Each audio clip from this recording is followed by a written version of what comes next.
మెదక్ మండలం చిత్తేల రెవెన్యూ గ్రామ సమీపంలోని పెదవాయి తండా శివారు ప్రాంతంలో ఆదివారం రోజు నూతనంగా ఏర్పాటు చేసిన కామధేను గో సేవ ట్రస్ట్‌ను చిట్యాల సద్గురు నాగనాథ స్వామి ఆధ్వర్యంలో ఈ గోశాల ట్రస్ట్‌ను 12 సంవత్సరాలుగా నడిపిస్తున్న నాగనాథ స్వామిని చైర్మన్‌గా ఎన్నుకున్నారు. అలాగే నూతనంగా కామధేను గోవా ట్రస్ట్‌ను ఏర్పాటు చేశారు.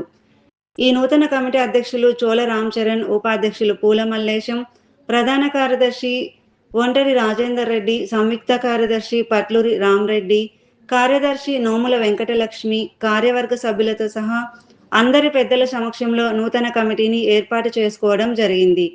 ఈ సందర్భంగా నూతన కమిటీ అధ్యక్షులు మాట్లాడుతూ, ఈ నూతన కమిటీ అధ్యక్షులుగా నన్ను ఎన్నుకున్నందుకు కమిటీ సభ్యులందరికీ శుభాకాంక్షలు తెలిపారు. అలాగే మనమందరం కలిసి ఈ గోశాలలను అభివృద్ధి కోసం ఎవరికి తోచినంత వారు విరాళాలు ఇచ్చేందుకు కృషి చేయాలని ఆయన తెలిపారు. ఈ గోశాల ట్రస్ట్‌ను అభివృద్ధి పరిచేందుకు నూతన కమిటీ ఏర్పాటు చేశామని తెలిపారు. ఈ కార్యక్రమంలో కోశాధికారి మెంగర్తి సుధాకర్, ఉపాధ్యక్షులు జాలది వెంకట్రావు, కార్యదర్శి కుషంగుల అశోక్ గౌడ్, సంయుక్త కార్యదర్శి పిట్టల శివకుమార్, కార్యదర్శి పిప్పిరి రవీందర్, కార్యవర్గ సభ్యులు బోయిని దుర్గేష్, చిల్వరి బాబు, గాలి భూమయ్య, బాదావత్ సోమ్ల నాయక్, పిట్టల పాపయ్యతో పాటు తదితరులు పాల్గొన్నారు.